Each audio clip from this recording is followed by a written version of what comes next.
Hi friends, நம்ம இன்றைக்கி protein powder எப்படி பண்ணுறதுன்னு பார்க்கலாம். இந்த பேச்சுலர் பொண்ணுங்க பசங்க எல்லாமே சரியாகவே சாப்பிட மாட்டாங்க. கடையில் விற்கிறது தான் வாங்கி சாப்பிடுவாங்க. அந்த மாதிரி பசங்களாம் ப்ரோட்டீனே எடுத்துக்க மாட்டாங்க. அவங்களுக்காக ஒரு சிம்பிளாக நம்ம ஹாஸ்டலில் இருந்தாலோ இல்லை ரூம்ஸில் தனியாக இருந்தாலும் நம்ம இந்த மாதிரி பண்ணி சாப்பிட்டுக்கலாம். இதில் நான் என்னென்ன போட்டிருக்கேன்னா, பாதாம் போட்டிருக்கேன், பிஸ்தா போட்டிருக்கேன், கேஷ்நட்ஸ் போட்டிருக்கேன், ஆலி விதை போட்டிருக்கேன், பம்கின் விதை போட்டிருக்கேன், சூரியகாந்தி விதை போட்டிருக்கேன். இதெல்லாம் வறுத்து எடுத்துக்கணும்.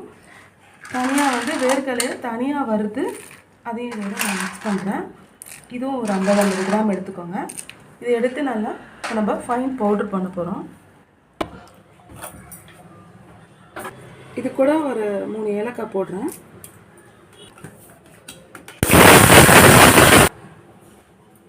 இந்த மாதிரி பவுடர் கொஞ்சம் நரன்னு தான் வரும். இப்போ என்ன பண்ண போகிறேன்னா, இதுலேருந்து ஒரு ஸ்பூன் எடுத்து